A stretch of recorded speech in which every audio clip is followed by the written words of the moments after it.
Viewers welcome back. आप देख रहे हैं आपका अपना चैनल परी व्लॉग्स। कैसे हैं आप सब? उम्मीद करती हूँ कि सब ठीक होंगे, खैर आफियत से होंगे जी। अल्हम्दुलिल्लाह हम भी ठीक है। अल्लाह ताला आपको हमें अपने ज़मान में रखे, आमीन सुम्मा आमीन।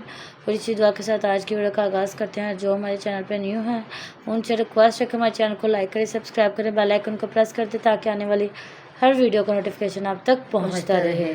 अस्सलाम वालेकुम वरहमतुल्लाहि वबरकातुहू जी। थैंक यू सो मच जिन्होंने कमेंट किए।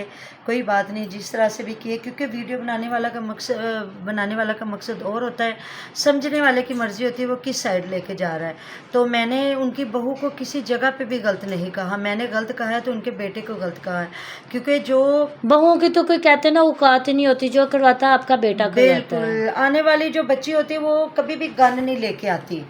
बात ये होती है कि कुछ बच्चियां बसना चाहती हैं लेकिन उनकी माएँ नहीं बसने देती, वो पीछा बहुत करती हैं।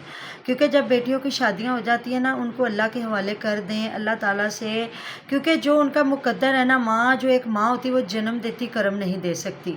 माँ कभी भी ये नहीं चाहेगी कि उसका बेटा या बेटी किसी तकलीफ़ में हो। रिज़्क़ दौलत ये सब कुछ मेरे मालिक के हक़ में है। रिश्ते नाते जोड़ना तोड़ना, शादी ब्याह तलाक़ें, सारा कुछ जो है मुकद्दर में लिख दिया जाता। हाँ, हिकमत अमली बहुत बड़ी चीज़ है। तो मैंने बिल्कुल भी नहीं एक बंदे की साइड ली। मैंने ये कहा है कि अगर उन सास बहू की नहीं बन रही थी तो बेटे को चाहिए था वो माँ को भी लेके चलता, अपनी बीवी को भी लेके चलता। वो नहीं मिलना चाहती थी, ना मिलती, कोई बात नहीं। आजकल हमारे मौलवियों ने बड़े रास्ते आसान कर दिए। और ये करता कि तुम्हारे वाले तुम भी अपनों से ना मिलो, मैं भी नहीं मिलता, या तुम अपनों से मिलती रहो, मैं अपनों से मिलता रहता हूँ। तो जी हमारे मौलवियों ने बड़े रास्ते आसान कर दिए। सबसे पहला तो वो कहते थे हमारे नबी पाक सल्लल्लाहु अलैहि वसल्लम की तो वालदा ही नहीं थी, तो उन्होंने ये भी तो फरमाया था ना, मेरी वालदा होती तो मैं नमाज़ पढ़ता, नमाज छोड़ के अपनी माँ की ज़रूर आवाज़ सुनता, बात सुनता। तो जो इस चीज़ पे जो हमारे मौलवी साहबान हैं, मौलवी साहब जो हैं, वो कहते हैं माएँ नज़र ना आए, बहनें नज़र ना आए। तो क्या उनकी माएँ बहनें नहीं हैं? सबकी माएँ बहनें हैं।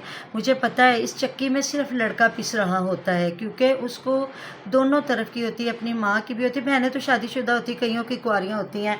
माँ और बाप और बीवी होती है, या अपने बच्चे होते हैं।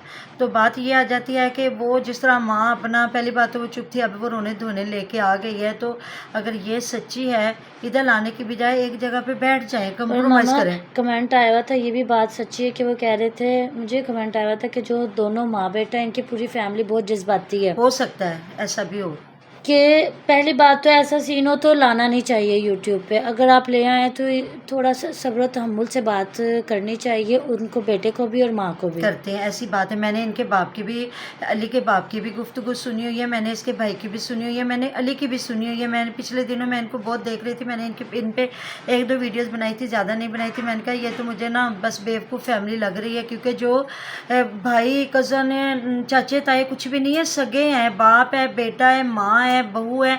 सास बहू की किस घर में नहीं होती? हर घर में होती है।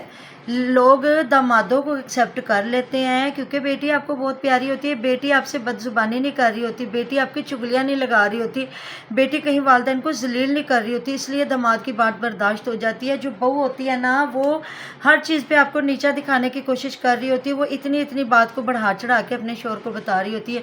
क्यों कभी लड़की के मैके वालों के साथ लड़ाइयाँ नहीं होती? हमेशा भाइयों भाइयों की लड़ाइयाँ होती हैं, दरानियाँ जेठानियों की लड़ाई होती है, ससुराल वालों की लड़ाई होती है। तो जी दरगुजर बहुत बड़ी बात है। मेरा ससुराल मेरी सगी खाला थी, मेरे देवर ने एक बार, मेरे से बहुत छोटा था लेकिन थोड़ी सी बदतमीज़ी की।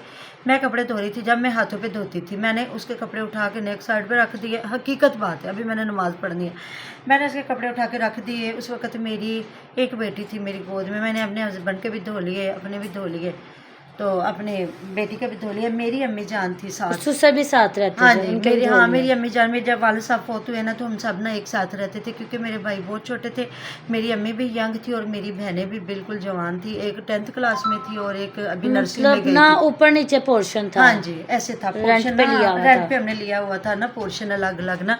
मेरी अम्मी ने जब मुझे देखा तो अम्मी ने कहा ये कपड़े क्यों नहीं धोए? मैंने कहा अम्मी वो लड़ा है, उसने मेरे साथ बदतमीजी की है। मेरी अम्मी ने कहा इसको अभी पकड़ो, इनके कपड़े धो, सूखने डालो, क्योंकि ये लड़ाई ख़त्म हो गई है, जो बात होने वाली थी हो गई, ख़त्म हो गई। अब आजमाइश में तुम अपने मियाँ की डाल रही हो, क्योंकि अब वो देखेगा, वो कहेगा बाजी ने मेरे कपड़े नहीं धोए, وہ بھی بچہ تھا، ابھی 10th کلاس میں پڑھتا تھا. آپ کو پتہ ہے اس عمر میں جو بچے ہوتے ہیں وہ تھوڑے سے نہیں لحاظ کرنے والے ہوتے. میری امی جان نے کہا کپڑے دھو دو، ابھی شام کو آئے گا، روٹی بناؤ گے، کھاؤ گے، سارا ماحول سیٹ ہو جائے گا. ہمارے وقت میں تھی یہ مائیں. اب مائیں کہتی اچھا تو میری دھی نے جا کے کپڑے دھوتے، دیور دے بھی دھوتے تو جیٹھ دے بھی دھوتے تو روٹیاں بھی پکائیاں. یہ بھی نہیں، ایسی بات نہیں ہے. پہلے مائیں تھیں، مائیں کہتی تھی کوئی بات نہیں ہے، جہاں ایک کا کام کیا 10 کا بھی کر لیا تو کوئی بڑی بات نہیں ہے. تو اب تو میں اپنے بچوں سے کہتی ہوں بچے زندگی بہت آسان ہو گئی ہے، تم لوگوں کو یہ پیمپر مل گئے ہیں، تھوڑا سا ہوا بازار سے کھانا آ گیا. ہم لوگوں نے اس وقت حالات بھی اتنے اچھے نہیں تھے، لکڑیاں بھی جلا لی، مٹی کے تیل کے چولہے بھی جلائے، گیس پہ بھی کھانا بھی بنا کے دیا، سارا کچھ کیا. جو لڑکی کی ماں ہوتی ہے نا اس کا بھی بڑا کردار ہوتا ہے اپنی بیٹی کو سمجھانے میں. اگر لڑکی کی ماں تھوڑا سا بیٹی میں ٹھہراؤ لے آئے نا، ایک نہ ایک دن منزل ملنی ہوتی ہے. ماں باپ نے کتنی دیر زندہ رہنا ہوتا ہے، ایک نہ ایک دن تو ماں باپ نے چلے جانا ہوتا ہے. جس طرح بتا رہے ہیں کہ میرا سسٹر اپنا رو رو کے بتا رہی ہے کہ مجھے دل کی تکلیف ہو گئی ہے. تو انسان کوئی کسی کا کچھ نہیں بگاڑ رہا، اپنی اولاد کو یہ درس دے رہا ہوتا ہے، چاہے وہ ماں ہے چاہے باپ ہے، کہ جو میں کتے والی کروا رہی ہوں نا اپنے رشتوں کے ساتھ، یہ تم نے میرے ساتھ کرنی ہے. بالکل. میں کہتی ہوں کسی کا کوئی نقصان نہیں ہو رہا تھا، انسان کی اپنی ذات کا نقصان کیونکہ ہوتا ہے. جب آپ اپنے بچوں کو ایسی تربیت دیتے کہ بیٹا اس کی بھی نہیں سننی، اس کی بھی نہیں بالکل. سننی، اس کی بھی نہیں سننی، تو ایک دن ایسا لازمی آتا ہے کہ وہ آپ کی بھی نہیں سنے گا. سنتے. تو اللہ کا شکر الحمدللہ ہم نے اپنے بچوں کی تربیت کی ہے کہ بیٹا آپ نے کسی کو مایوس نہیں کرنا، کوئی بات نہیں، اگر کوئی ایک کام کہتا تو کر دو، کوئی فرق نہیں پڑتا. تو اللہ کا شکر میں یقین کروں اس زمانے میں بھی اپنے رب کا شکر ادا کرتی ہوں کہ جب پاشا دوسرے شہر جاتا ہے نا ڈیوٹی کے لیے، اب تو میرے اللہ تعالیٰ نے میرے گھر ایک رحمت بھیج دی ہے، میری بھانجی آ گئی ہے میرے پاس. اللہ تعالیٰ اس کو ڈھیروں ڈھیر خوشیاں دے، وہ میرے پاس آ کے بیٹھی ہوئی ہے. یہ نہیں کہ میرے سامنے ہے، اس کا میاں بہت اچھا بچہ ہے. تو اب تو کوئی مسئلہ نہیں ہے کہ اپنے گھر کا بچہ ہے. رات دن اس نے کہا کہ آنٹی جی جب بھی آپ کوئی کام ہو مجھے بتائیں. تو پاشا چلا جائے گا تو کوئی مسئلہ نہیں، تو وہ 2 مہینے کے لیے جاتا. تو ہمارے محلے کے جو بچے لڑکے ہیں جو ساتھ میری باجی جان رہتی ہے، ان کے بیٹے انہوں نے کہا ہوا ہے کہ آپ نعمان فون کر کے کہتا ہے کہ مما کو اس چیز کی ضرورت ہے، تو ہم لوگ ونڈو سے پیسے دیتے ہیں، وہ ہمیں جی سامان لا تو ہمارے گھر چیز پہنچ جاتی ہے. تو میرے ابا جان کہا کرتے تھے اللہ تعالیٰ کروٹ کروٹ جنت دے کہ اپنی مجھ دا نا دودھ 100 کو تے پیندے جے جا کے، اگر اچھا کیا ہے تو اچھا ملے گا. تو جی جن لوگوں کو میری ویڈیو سمجھ نہیں آئی تھی وہ اب سمجھ لیں، میں کبھی بھی کسی کے خلاف نہیں ہوں. ملتے ہیں نیکسٹ ویڈیو میں. اپنا بہت سارا خیال رکھے گا، دعا میں یاد رکھے گا. آپ ہماری دعا میں ہر وقت ہمارے ساتھ ہوتے ہیں. جی اللہ حافظ. اللہ حافظ.